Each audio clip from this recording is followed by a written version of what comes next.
You've seen how to count from 1 to 20. And when you count a group of items, you start at 1 and stop when you've reached the last item. But sometimes there are some shortcuts to make counting quicker. In this video, we'll look at examples of how to count items quickly and accurately. Let's start with an example. The large aquarium on the left has 5 fish. 3 new fish are being added from the smaller aquarium. How many fish will there be in the large aquarium once all the fish are combined? Since we know there are 5 fish in the big aquarium, then we can start counting from 5. This technique is known as counting on. Let's see how it works. Start at 5 and continue counting. This means 6, 7, 8.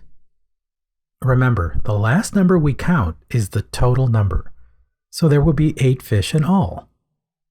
See how much easier it is using counting on rather than starting the count at 1? Let's look at another example.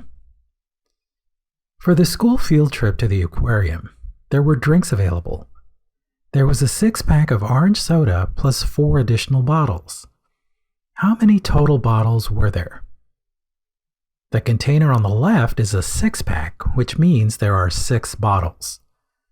So once again, we don't need to start counting from 1. We start from 6. Let's count.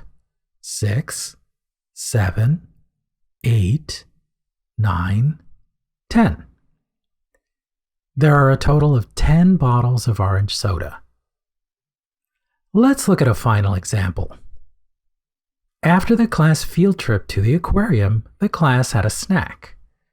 There was a box of 12 donuts along with a plate with 4 additional donuts. 12 donuts is 12 donuts, so we start our count there. Let's finish the count.